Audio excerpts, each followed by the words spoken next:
តើអ្នកធ្លាប់ស្រមៃចង់បោះបង់ភាពអ៊ូអរកង្ក្រងទៅរស់នៅកណ្ដាលធម្មជាតិដែរឬទេ Jason បានលក់ទ្រព្យសម្បត្តិទាំងអស់ដើម្បីនាំគ្រួសារមករស់នៅវាលខ្សាច់ Arizona ដាច់ស្រយាលទោះបីជាត្រូវរស់ក្នុងផ្ទះចល័តតូចប៉ុន្តែពួកគេពោពេញដោយក្តីសុខដើម្បីចាប់ផ្ដើមជីវិតថ្មី Jason បានរៀបចំធុងទឹកចំណុះ 2,500 លីត្រជាមុនចុះញ៉ាវិញតើអ្នកហ៊ានលះបង់គ្រប់យ៉ាងដើម្បីមករស់នៅបែបនេះដែរឬទេបន្ទាប់ពីដោះស្រាយបញ្ហាទឹកបានហើយ Jason ក៏ចាប់ផ្ដើមសម្រេចក្តីស្រមៃធំរបស់គេភ្លាមមើលចុះគេចាប់ផ្ដើមវាស់វែងនិងបោះបង្គោលកំណត់ប្លង់ផ្ទះដែលមានរាងជារង្វង់ប្លែកពីគេបំផុតការជីកគ្រឹះនៅកណ្ដាលវាលខ្សាច់មិនមែនជារឿងងាយស្រួលឡើយព្រោះស្រទាប់ដីនៅទីនេះរឹងខ្លាំងណាស់ប៉ុន្តែដោយមានការចូលរួមយ៉ាងសកម្មពីសមាជិកគ្រួសារទាំងអស់សូម្បីតែមិត្តភក្តិជើង4ក៏មកជួយកាយដីដែរដើម្បីសន្សំសំចៃថ្លៃដឹកជញ្ជូនសម្ភារៈសំណង់ពួកគេបានសម្រេចចិត្តប្រើបច្ចេកទេសសាងសង់ដោយប្រើបោកសាច់និងភពដែលរកបាននៅទីនេះផ្ទាល់តែម្ដងពួកគេចាប់ផ្ដើមច្រកល្បាយភក់ចូលក្នុងបំពង់សំណាញ់ពណ៌ក្រហមវែងរួចរៀបវាជាជាន់យ៉ាងហ្មត់ចត់បំផុតតើអ្នកជឿទេថាជញ្ជាំងធ្វើពីភក់និងបោកសាច់បែបនេះអាចមានភាពរឹងមាំនិងផ្ដល់ភាពត្រជាក់បានល្អជាងផ្ទះបេតុងទៅទៀតរាល់ពេលរៀបបានមួយជាន់ជាសិនតែងតែប្រើដៃគោលដើម្បីបង្កើនកម្លាំងកក់កិតនិងភាពជាប់ណែននៃជញ្ជាំងគេថែមទាំងបានគ្រោងទុកនៅប្រព័ន្ធខ្សែភ្លើងយ៉ាងមានរបៀបទៀតផងត្រឹមតែរយៈពេលដ៏ខ្លីជញ្ជាំងផ្ទះក៏បានឡើងខ្ពស់ដល់កម្ពស់បង្អួតពួកគេបានដំឡើងក្របបង្អួតឈើនិងច្នៃម៉ូទ្វារដែលមានរាងកោងយ៉ាងមានសោភ័ណភាពចុះប្រិយមិត្តយល់យ៉ាងណាដែរចំពោះការសាងសង់ផ្ទះបែបនេះតើវាអាចទប់ទល់នឹងជាប់ឈូបានដែរឬទេសូមបញ្ចេញមតិនៅខាងក្រោមដើម្បីសម្រេចបាននូវជីវិតដែលឯករាជ្យបំផុត Jason មិនត្រឹមតែសាងសង់ផ្ទះប៉ុណ្ណោះទេតែគេថែមទាំងបានបង្កើតកសិដ្ឋានតូចមួយនៅកណ្ដាលវាលខ្សាច់ទៀតផងមើលចុះមានទាំងមាន់កំពុងដើររកចំណីយ៉ាងរស់រវើកនិងកូនជ្រូកដ៏គួរឲ្យស្រឡាញ់កំពុងស៊ីយ៉ាងឆ្ងាញ់ពិសាលើសពីនេះពួកគេក៏បានចិញ្ចឹមពពែដើម្បីយកទឹកដដ៏ស្រស់មកទទួលទានរាល់ថ្ងៃផងដែរតើអ្នកយល់យ៉ាងណាដែរចំពោះការរស់នៅបែបធម្មជាតិនិងការចិញ្ចឹមសត្វដើម្បីផ្គត់ផ្គង់ខ្លួនឯងបែបនេះសូមបញ្ចេញមតិនៅខាងក្រោមនៅក្នុងរយៈពេល2សប្តាហ៍បន្ទាប់គ្រួសារទាំងមូលមមាញឹកខ្លាំងក្នុងការបន្តសាងសង់ជញ្ជាំងរាល់ការរ៉ាញ់ដៃនិងការបង្ហប់បោកសាច់ត្រូវបានធ្វើឡើងយ៉ាងម៉ត់ចត់បំផុតទោះ Jason អស់កម្លាំងប៉ុន្តែគុនគូននៅតែផ្ដោតថាមពលជានិច្ចពួកគេប្រែខ្សែចងជាប់ស្រទាប់ខាងលើឲ្យជាប់ម៉មការពារការបាក់ស្រុតបន្ទាប់មក Jason រៀបចំស៊ុមបង្អួចបន្ថែមដើម្បីទទួលពន្លឺនិងត្រៀមធ្វើដំបូលតើអ្នកយល់ថាការរួមកម្លាំងបែបនេះពិតជាអស្ចារ្យមែនទេបន្ទាប់ពីជញ្ជាំងរួចរាល់ដំណាក់កាលដ៏សំខាន់គឺការសាងសង់ដំបូល Jason ចាប់ផ្ដើមខួងដីមុខផ្ទះដើម្បីចាក់សសរគ្រឹះបេតុងយ៉ាងរឹងមាំសម្រាប់ទ្រដំបូលមុខបន្ទាប់មកពួកគេលើកធ្នឹមឈើដ៏ធំវែងមកដាក់ពីលើផ្ទះអ្នកប្រហែលជាឆ្ងល់ថាហេតុអ្វីគេលាបពណ៌ខ្មៅលើឈើនោះគឺដើម្បីការពារការពុកផុយនិងបង្កើនភាពធន់ភរិយា Jason ក៏មិននៅទំនេរដែរនាងជួយកាត់ឈើនិងរៀបចំគ្រោងដំបូលយ៉ាងសកម្មស្របពេលនោះពួកគេក៏បានធ្វើរៀនហាវឈើដ៏ស្រស់ស្អាតមកផ្ទះចល័តដើម្បីសម្រាប់មើលឥន្ទធនុដ៏អស្ចារ្យគ្រួសារទាំងមូលជួយគ្នាដំឡើងបន្ទះក្តារកុងផ្លាស់គេ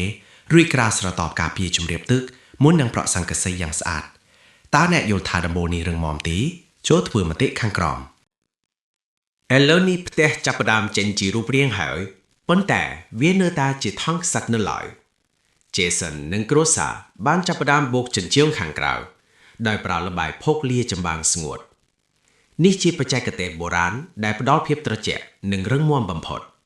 មិនត្រឹមតែប៉ុណ្ណោះភរិយាគាត់បានច្នៃដបកែវបង្កប់ខុនជញ្ជាំងដើម្បីបង្កើតក្បាច់លម្អនិងពន្លឺធម្មជាតិដ៏អស្ចារ្យសមាជិកគ្រប់រូបប្រឡាក់ភក់ពេញខ្លួនប៉ុន្តែស្នាមញញឹមពួកគេបង្ហាញពីក្តីសុខយ៉ាងខ្លាំងចុះប្រិយមិត្តវិញយល់យ៉ាងណាដែរចំពោះផ្ទះភក់ដ៏ប្លែកភ្នែកនេះតើអ្នកចង់រស់នៅទីនេះដែរទេជួយ comment ប្រាប់ផងបន្ទាប់ពីបញ្ចប់ផ្នែកខាងក្រៅ Jason បានចាប់ផ្ដើមរៀបចំប្រព័ន្ធអគ្គិសនីនៅផ្នែកខាងក្នុងយ៉ាងសម្រិតសម្រាំងការរត់ខ្សែភ្លើងត្រូវបានធ្វើឡើងយ៉ាងមានរបៀបរៀបរយបន្ទាត់បន្ទាប់មកគ្រួសារទាំងមូលបានរួមគ្នាបោកភក់លើជញ្ជាំងខាងក្នុងដើម្បីបិទបាំងថង់សាច់និងបង្កើតផ្ទៃរលោងស្អាត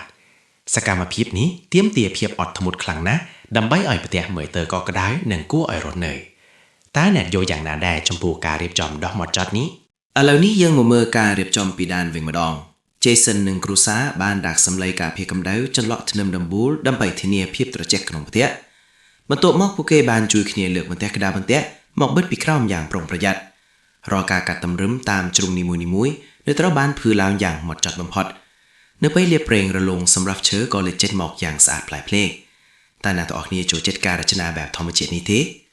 មិនត្រឹមតែប៉ុណ្ណោះ Jason ក៏បានដំឡើងអំពូលភ្លើងយ៉ាងស្រស់ស្អាតដែលធ្វើឲ្យបរិយាកាសក្នុងផ្ទះកាន់តែមានភាពកក់ក្ដៅនិងប្រណីតបំផុតដើម្បីទទួលបានអគ្គិសនី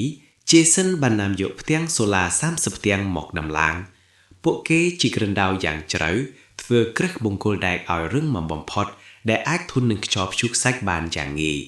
ថាមពលនេះមិនត្រឹមតែសម្រាប់ប្រើទូទៅទេសូម្បីម៉ាស៊ីនត្រជាក់ក៏អាចបើកបាន24ម៉ោងដែរតើអ្នកយល់យ៉ាងណាដែរចំពោះការប្រើថាមពលធម្មជាតិដ៏អស្ចារ្យមួយនេះបន្ទាប់ពីមានអគ្គិសនីប្រើប្រាស់ការរៀបចំផ្ទៃខាងក្នុងក៏ចាប់ផ្ដើមយ៉ាងមមាញឹកជញ្ជាំងត្រូវបានបុកបន្ថែមឲ្យរលោងស្អាតហើយសូម្បីតែកម្រាលអ៊ីតក៏ត្រូវធ្វើឲ្យមានតុល្យភាពប្រសពផុតដែរទោះបីជាមានភ្លៀងធ្លាក់ខ្លាំងមកបង្អាក់ក្តារងារតែវាជាការសាកល្បងដ៏ល្អព្រោះភុកលាចម្បើងនេះពិតជារឹងមាំមិនរលាយឡើយនៅពេលមេឃស្រឡះវិញពួកគេបានជីកប្រឡាយដើម្បីបង្កប់ខ្សែភ្លើងនិងទុយោទឹកឲ្យមានរបៀបរៀបរយខណៈពេលសាកល្បងកង្ហានិងអំពូលភ្លើងដំបងភរិយារបស់ Jason ពិតជារំភើបខ្លាំងណាស់ដើម្បីឲ្យជញ្ជាំងកាន់តែស្អាតពួកគេបានរែងខ្សាច់ឲ្យហ្មត់បំផុតសម្រាប់បូករលោងស្រទាប់ចុងក្រោយលើពីនេះ Jason ថែមទាំងប្រើបាត10កែវដើម្បីបង្កើតជាក្បាច់ញ៉ាំងប្រណីនិងរៀបគ្រួតាមមាត់ទ្វារទៀតផងចុងក្រោយគឺការលាបជ័រអេប៉ុកស៊ីលើកម្រាលអ៊ីតដើម្បីឲ្យវាធន់នឹងការដាជន់និងងាយស្រួលសម្អាតតើអ្នកយល់ថាផ្ទះដីនេះមានសោភ័ណភាពកម្រិតណាដែរចូលខមមិនប្រាប់យើងផងបន្ទាប់ពីមានភ្លើងប្រើប្រាស់ Jason មិនបង្អង់យូរឡើយគាត់ចាប់ផ្ដើមតម្លើងម៉ាស៊ីនត្រជាក់ភ្លាមដើម្បីបង្កើនភាពស្រណុកសុខស្រួលក្នុងផ្ទះដីភុកមីមិនត្រឹមតែក្នុងផ្ទះទេនៅខាងក្រៅគាត់បានចាក់សាបធ្វើគ្រឹះយ៉ាងរឹងមាំសម្រាប់ដាក់ទូទឹកកកថាមពលព្រះអាទិត្យតុក្លាសេភេសជ្ជៈនិងសាច់យ៉ាងត្រជាក់ចិត្តបន្ទាប់មកគ្រួសារនេះបានរួមគ្នាដំឡើងរានហាលខាងមុខផ្ទះដោយប្រើសសរឈើនិងសំណាញ់ដែកដាក់ថ្មបំពេញពីក្នុងដែលមើលទៅពិតជាប្លែកភ្នែកនិងមានសោភ័ណភាពបន្ថត់តើអ្នកគិតថាការរស់នៅបែបនេះមានសេចក្តីសុខដែរឬទេបន្ទាប់ពីដំឡើងរានហាល Jason និងភរិយាបានកាត់ឈើធ្វើកម្រាលបង្អួតរួចលាបពណ៌ខ្មៅដើម្បីបង្កើនភាពទាក់ទាញអ្វីដែលកាន់តែអស្ចារ្យនោះគឺការយក10កែវមកដតជាប់ចិញ្ចើមដីភុកបង្កើតជាក្បាច់រចនាយ៉ាងវិចិត្រដែលអនុញ្ញាតឲ្យពន្លឺចាំងចូលក្នុងផ្ទះយ៉ាងស្រស់ស្អាតចុងក្រោយពួកគេបូកចិញ្ចើមរលោងបន្ទប់តើអ្នកយល់យ៉ាងណាដែរទីបំផុតផ្ទះដីភុកដ៏អស្ចារ្យនេះបានសាងសង់រួចរាល់ជាស្ថាពរហើយមើលចុះផ្នែកខាងក្នុងត្រូវបានរចនាយ៉ាងមានផាសុភាពជាមួយពន្លឺពណ៌លឿងទន់ភ្លន់និងគ្រឿងសង្ហារិមទំនើបJason និងភរិយាពិតជាមានមោទនភាពចំពោះលទ្ធផលនេះណាស់ជញ្ជាំងដីភុករួមបញ្ចូលគ្នាជាមួយក្បាច់10កែវមើលទៅពិតជាប្លែកភ្នែកនិងទាក់ទាញបំផុតតើអ្នកហ៊ានបោះបង់ជីវិតទីក្រុងមកសាងសង់ផ្ទះបែបនេះដែរឬទេកុំភ្លេចចុច like subscribe និង comment លើ Channel TRC Recap ដើម្បីទទួលបានវីដេអូថ្មីៗទៀត